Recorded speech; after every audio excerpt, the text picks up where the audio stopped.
Lecture 25 इंसाफ का मसीहा अंशुमन और एक अनजान लड़की। फुटेज को देखकर अंशुमन सिंह कहता है, ये सब क्या है? फुटेज के नाम पर तुम मुझे फनी चेहरे का वीडियो लूप के ऊपर रख कर क्यों दिखा रहे हो? वह लड़का ये देखकर पसीने में तड़बतर हो गया था। वो हर एक फ्रेम को देखता है और कहता है, सर किसी ने यहाँ कुछ किया है। अंशुमन सिंह उसे गुस्से से घूरते हुए कहता है, मतलब क्या है तुम्हारा कि गड़बड़ हुआ है? साफ साफ बताओ। वो लड़का कहता है, हाँ है हैक किया गया है। कैसे और कब किया मुझे भी पता नहीं चला। अंशुमन सिंह कहता है, हैक किया लेकिन किसने किया? पता लगाओ। वो लड़का कहता है, मैं अभी कोशिश करता हूँ। वो लड़का जल्दी से कंप्यूटर के ऊपर टाइपिंग करना शुरू कर देता है, जिसके बाद अंशुमन सिंह कहता है, जल्दी करो बच्चे। तभी कंप्यूटर के स्क्रीन पर एक मुट्ठी दिखाई देने लगती है और थोड़ी ही देर में बीच वाली उंगली निकलती है। ये देखकर वह लड़का कहता है, कोई बहुत ज्यादा खतरनाक हैकर है, मैं कुछ भी नहीं कर सकता हूँ। अंशुमन सिंह कहता है, ओह तो तुम किस काम के हो? उसके बाद वह मैनेजर की तरफ देखते हुए कहता है, अब बताओ मुझे क्या देखकर तुमने इसे काम पर रखा था? वह मैनेजर कहता है, वह सर ऐसा था कि। मैनेजर को हिचकिचाता हुआ देखकर अंशुमन सिंह अपनी आवाज कड़क करते हुए कहता है, बोलो सही से, ऐसा वैसा मत बोलो, साफ साफ बोलो। मैनेजर कहता है, यह मेरा दूर का रिश्तेदार है इसलिए नौकरी दी थी। अंशुमन अपने साथ वालों से कहता है, इसे उठाओ और लॉकअप में डाल दो। इन दोनों को। वहां आकर मैं उन लोगों की खबर लूंगा। मैनेजर कहता है, यह क्या है सर? आप कैसे मुझे बिना किसी सबूत के अरेस्ट कर सकते हैं? अंशुमन सिंह कहता है, बता ऐसा ही कि मैं मैथ्स में बहुत ही ज्यादा अच्छा हुआ करता था शुरू से और आज भी हूँ। मैनेजर कंफ्यूज होते हुए कहता है, इससे इसका क्या लेना देना है? अंशुमन सिंह कहता है, चूंकि मैं मैथ्स को शुरू से पसंद करता हूँ इसलिए मैं हमेशा यह मान लेता हूँ कि सामने वाला ही खूनी है। अब हमारी मुलाकात लॉकअप में होगी, तब तक तुम्हारे परिवार को भी पता नहीं चलेगा और कोई तुम्हें बचाने भी नहीं आएगा। पुलिस वाले उसे खींचकर वहां से ले जाते हैं। अंशुमन सिंह कहता है, यह क्या बकवास है? इस खून का सबसे बड़ा सुराग सीसीटीवी ही गायब हो गया। अब तो ये भी पता नहीं चलेगा कि यहाँ कितने लोग आए थे। मीडिया के पास अंशुमन सिंह ने सारी चीजें पहुँचने ही नहीं दी थी। मीडिया को बस इतना बताया था कि वहां 3 लोगों की मौत हुई है। पोस्टमार्टम रिपोर्ट आते ही अंशुमन सिंह शॉक हो गया था। पोस्टमार्टम रिपोर्ट देखते हुए अंशुमन सिंह कहता है, ये क्या है? सांप के जहर से मौत हुई है और जहर उसके शरीर ने खुद बनाया है।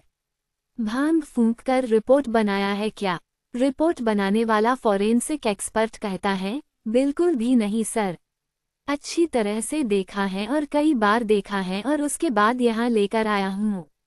अंशुमन सिंह कहता है, अच्छा तो जरा एक्सप्लेन करोगे कि बॉडी ने खुद ब खुद जहर कैसे बनाया?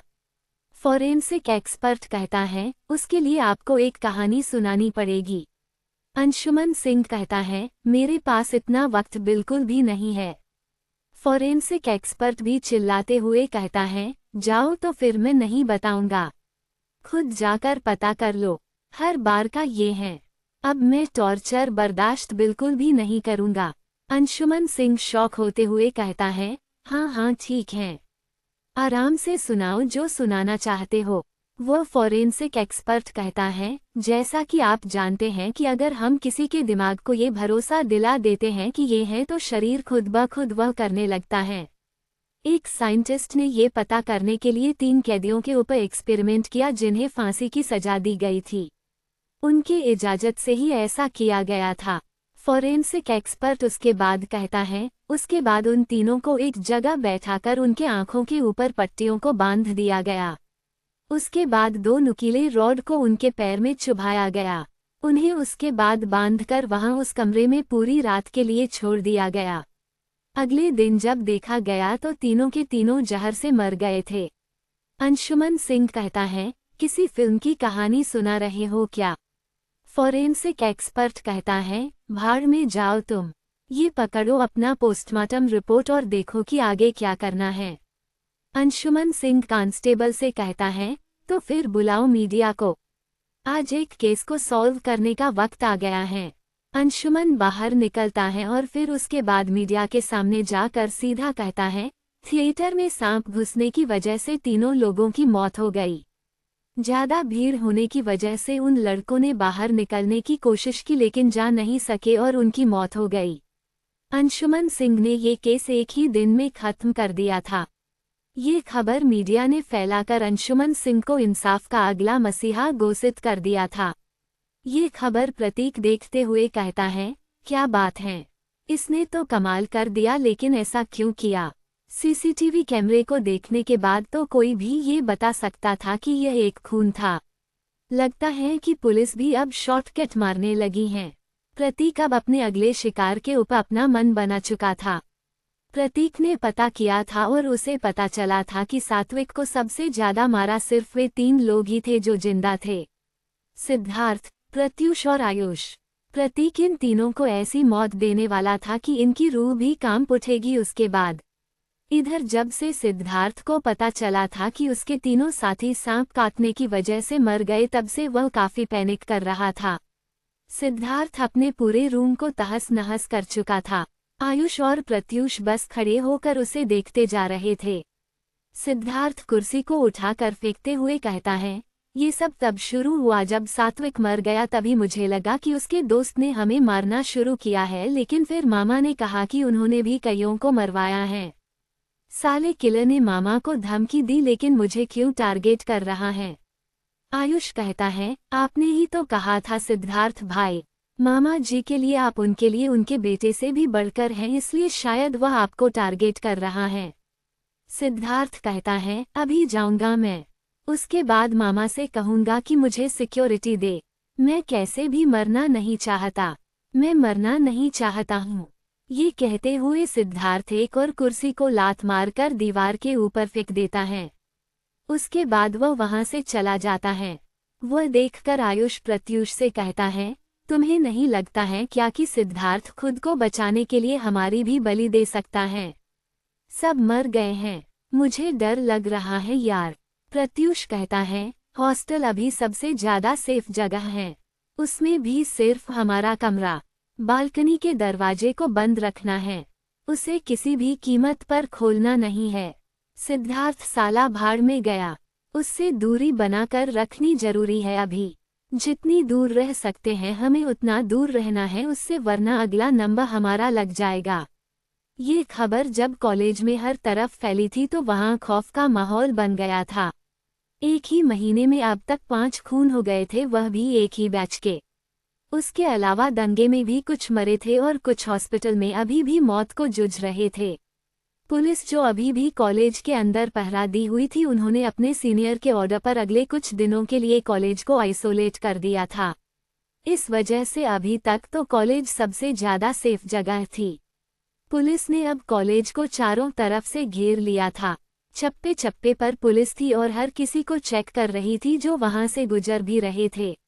एक सप्ताह और गुजर जाता है और एक बार फिर से सब कुछ शांत हो गया था। सिद्धार्थ के कहने पर एमएलए बिस्वास सुराना ने अपने कुछ लोगों को कॉलेज के छोटे छोटे कामों में लगा दिया ताकि वे लोग सिद्धार्थ को प्रोटेक्शन दे सके। सारा मामला एक बार फिर से शांत हो गया था, लेकिन खौफ तो बरकरार था। पिछली बार भी एक गैप के साथ खून हुआ था, तो इस बार भी हो सकता था, इसीलिए सारे लोग खामोश और सावधान हो गए थे। प्रतीक फिर भी नजरें टिकाए बैठा था उन तीनों के ऊपर। प्रतीक पागल होता जा रहा था किसी और को मारने के लिए, लेकिन हालात वैसे कुछ बन ही नहीं रहे थे कि प्रतीक कुछ कर सके। अंदर ही अंदर प्रतीक का दम घुटने लगा था जब वो उन तीनों को जिंदा देखता था। अंदर से प्रतीक को ये खबर भी मिली थी कि अगर एक और खून होता है तो उसके बाद कॉलेज को या तो बंद कर दिया जाने वाला था या फिर कहीं और शिफ्ट किया जाने वाला था। शिफ्ट होता फिर भी चलता, लेकिन अगर कॉलेज बंद हो जाता तो फिर प्रतीक को उन्हें मारने का मौका दोबारा नहीं मिलता।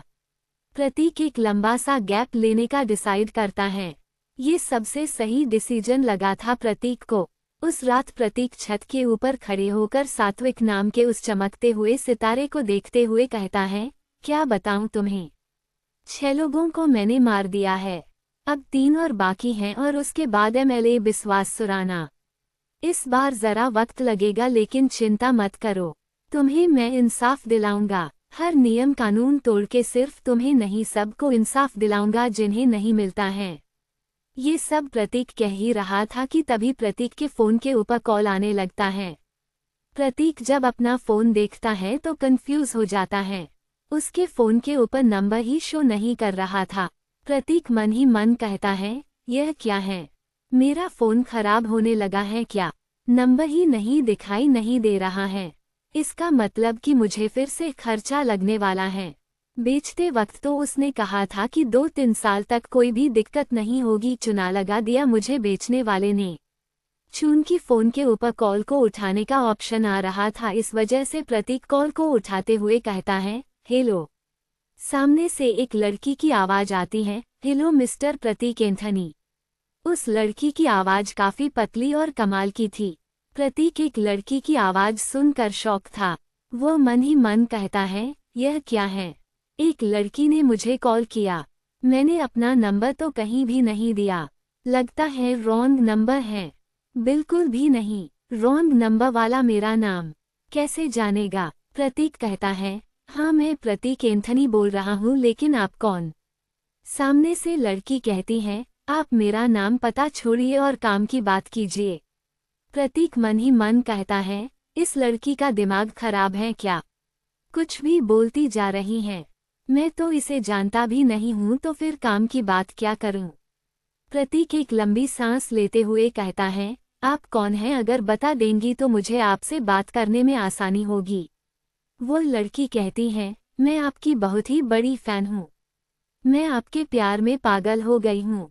मैं आपके साइड हूँ। ये साबित करने के लिए मैंने उस मॉल के सारे सीसीटीवी फुटेज को मिटा दिया जहां आपने उन 3 कमीनों को मारा था। To be continue.